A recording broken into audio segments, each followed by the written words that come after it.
نسمع الدكتور عمرو حمزاوي له رأي في ما يجب أن تكون عليه أيضا خطة أو أسلوب عمل الدكتور البرادعي في ظل الظروف التي نحن فيها.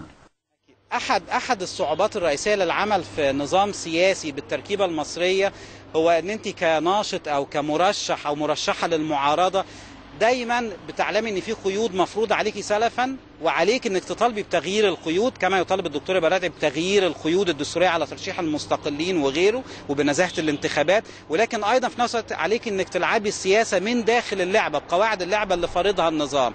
وبالتالي رفض الدكتور البرادعي للالتحاق بحزب على ضعف الاحزاب وكل الكلام اللي احنا نعرفه غير في عدم فعاليتها، البعض منها تم شراؤه من جانب النظام لا يلعب ادوار معارضه حقيقيه، ولكن رفض الانضمام لحزب على اساس ان الانضمام لحزب هو الوسيله الاكثر واقعيه للترشح في سباق الرئاسه في 2011 اعتقد كان خطا استراتيجي. كان ممكن للدكتور البرادعي ان هو يستمر في كلام ان هو بيريد التغيير الحقيقي ويبقي الباب الى حد ما مفتوح على امكانيه الانضمام لحزب احد الاحزاب ذات المصداقيه لضمان الوجود في سباق الانتخابات الرئاسيه 2011. الرد على الاستاذ عمرو حمزاوي ان انا مصداقيتي ان لا يمكن ان اشارك في لعبه انا اعلم انها ليس لها مشروعيه. هناك فارق، التغيير سيأخذ وقت طويل، لازم نفهم أن التغيير بعد 58 سنة من غياب الديمقراطية قد يأخذ جيل واثنين عشان نبني مصر التي نود أن نراها، فلا بد أن لا نسرع ونتخذ قرار عاطفي. أنا سأدخل هذا المضمار إذا كانت هناك قواعد سليمة ديمقراطية تسمح لي بهذا الدخول. إذا لم يكن فأنا موقفي أن هذه الانتخابات ليست لها قيمة، سواء البرلمانية الرئاسية، ولنسميها بمسماها الأساسي وهي أنها انتخابات تقوم على حزب واحد. عندما يكون البرلمان في اليوم حزب المعارضة الرئيسي لديه 1% من الأعضاء، لا يمكن بأي معيار أن نقول أن هذا نظام ديمقراطي. عندما يكون هناك رئيس حزب معين في مجلس الشورى لا يمكن أن أقول أن هذا نظام ديمقراطي. أنا لا يعني أرحب بكل الآراء. نعم، لكن أنت خبرتك وتاريخك هو أنك تعرف كيف تلعب من قواعد اللعبة من داخلها. الوكالة الدولية للطاقة الذرية كما تقول أنت دايما بتلعب جوه قواعد اللعبة. هم يتركوا إسرائيل لديها أسلحة نووية ويفتشوا في العراق، أنت لا تقول لهم لن أشارك معكم، اذهبوا إلى إسرائيل أولا. هم حددوا قواعد اللعبة وأنت لعبت فيها كل هذه السنين، لماذا تريد أن تغيرها هنا؟ لأن الوضع مختلف يا حافظ. دي قواعد وضعها المجتمع الدولي لنظام منع الانتشار في 3 دول ما دخلتش، الهند وباكستان وإسرائيل لم تخالف التزاماتها، هي قررت لم تدخل. كان خطأ استراتيجي مننا أن احنا دخلنا بدون دخول إسرائيل، هذا وضع آخر. إنما الوكالة غير هذا العمل كانت بتقوم بأعمال إنسانية في مجال الصحة والكانسر وغيره وبالتالي كنت أعمل عملي لأن هذا يعني الصلاحية التي أعطيت لي، وفي نفس الوقت أذكر أن هذا النظام غير متكامل وغير مستدام. نعم. لكن بس دكتور لماذا لا تثبت للناس اللي بيشاهدوك والناس اللي في العالم الآن واللي في واشنطن بأنه انظروا التزوير يحدث الآن، انظروا مرشحية في مجلس الشورى لا يريدون أن يأخذوهم، اذكروا الطلب اللي بعته إلى صفوة الشريف وإلى لجنة الأحزاب يرفضون أن يأخذوه، لماذا لا تثبت؟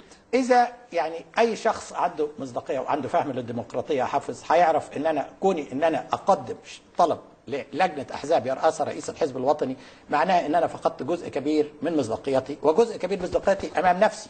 إذا دخلت حزب لا أشارك فيه لمجرد إن أنا أود أن أكون رئيسا للجمهورية، ليس هذا هدفي. هدفي إن أغير كل هذا الإطار الاصطناعي، وإذا فعلت هذا ممكن أن أخش انتخابات وهأخسر انتخابات لأن ليست هناك الضمانات، وإنما أعطيت هذا الإطار الشيء الوحيد الذي يفتقده وهو الشرعية، وهذا هو ليس سلاح ليس دبابة وإنما الأمانة والمصداقية والحق، وهذا لن أحيد عنه يا حافظ. عظيم. إذن الحكم أمامنا هو الشارع المصري، هو المواطن المصري.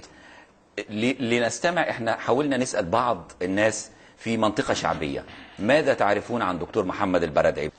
والله الدكتور محمد البرادعي ده راجل عالم مصري ويشرف مصر في المحافل الدولية، وراجل كان مدير العام للطاقة الذرية في النمسا في فيينا، وراجل يعني ذو كاريزما وله شخصية قوية يعني. أعرف بس أنا ماليش دعوة في السياسة. أنا أعرف إن هو كان الطاقة الذرية وبس على كده. لا ما اعرفش البرادعي. اعرف يعني محمد البرادعي، اعرف ان هو في السياسة بس اكتر من كده ما اعرفش. بقول لحضرتك انا ما فيش اصلا، يعني ما فيش حاجة اتعملت في مصر عشان احكم عليه. والله الواحد ما يقدرش يحكم على الشخصية، انا ما اعرفش تاريخه قوي غير خلال بعض الاخبار اللي كنا بنقراها عن موضوع العراق والتخصيب اليورانيوم والقصة دي، انما تاريخ الراجل انا ما اعرفوش شخصيا. بس هو الواحد يعني عمليه ان شخص جديد ودم جديد يطلع ده مخلي الواحد انه يجري وراه ويعرف اخباره ويعرف هو ايه وايه تاريخه وايه توجهاته، وان كان هو شخصيا لغايه دلوقتي ما اعلنش عن ايه توجهاته، يعني ما حددش برنامج معين او حاجه معينه نقدر نقراها ونطلع عليها ومن خلالها نحكم على شخصيه هذه الرجل. يعني محدش يعرف عنه اي حاجه خالص، يعني في ناس بتقول لك ما اعرفش هو مين محمد البرادعي، ناس كتيره بنفس الوضع. يعني دكتور محمد البرادعي دكتور زي الفل. تعرف عنه ايه؟ كل خير. طب هو تخصص ايه دكتور محمد البرادعي؟ تخصص باطنه.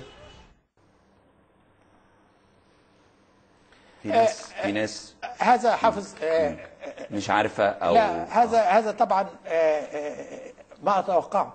احنا غيبنا الشعب المصري عن السياسه لمده 58 سنه، الشعب المصري لم يشارك في اي سياسه ولم يطلب منه ان يدلي رايه في عمليه انتخابيه لمده 58 سنه، فزي ما ذكرت التغيير سيأخذ وقت، وانما ما نقوم به في الوقت الحالي اننا نفهم هذا الشعب ان مصيرك يجب ان يكون بيدك وانك تختار. كونهم يختاروني انا، كونهم يختاروا غيري، ليس هذا المطلوب، انما ليس هذا الاسبقيه. المطلوب ان يعرف ان انا لدي احساس بالمسؤوليه وانا صاحب وطني وانا ساشارك في هذا الوطن. كونه ستأخذ وقت، انما ليس هذا هو يعني بيت القصيد. نحاول بقدر الامكان ان نفهم الشعب المصري عمليه الرابطه بين الاصلاح السياسي، وانه لن يكون هناك اصلاح اقتصادي او اصلاح اجتماعي بدون اصلاح سياسي، بدون ان تكون انت اللي تختار من يمثلك وان تحاسبه وان يكون هناك مسؤوليه وشفافيه. هي مساله صعبه احاول ان اشرحها للناس. لقمه عيشك مرتبطه بان تكون صاحب بلدك. هل غيابك يمكن عن التلفزيون، الاذاعه والتلفزيون المصري، القنوات الارضيه، يعني بعض مقابلات كانت في الفضائيات وان كان في النهايه محدوده، هل لو فكرت انك انت توافق او تدخل في مقابلات للاذاعه والتلفزيون، ام ايضا لديك تحفظ على التلفزيون الحكومي المصري وقنواته العديده وهو ملكك كما هو ملك الناس الآخرين كقنوات أرضية وأثير؟ هو ليس ملكي، هو ملك الحكومة كما مثال الجرائد الحكومية. وفي رأيي كما ذكرت دائما أن هذه لابد أن تكون مستقلة بالتامن وأن تكون مملوكة للشعب، حتى لو كانت مملوكة الحكومة. مثال المحطات الأجنبية BBC تكون مستقلة تماما. دكتور محمد البرادعي الذي اختار كلمتين لتعريف نفسه، داعية سلام. أنهيت اللقاء بسؤال كان له عما إذا كان خلال زيارته لأمريكا أو قبلها قد طلب مقابلة مع الرئيس الأمريكي أوباما، فقال لا من أوباما ولا من غيره. التغيير في مصر لا يمكن أن يكون من الخارج، لا بد أن يكون من الداخل.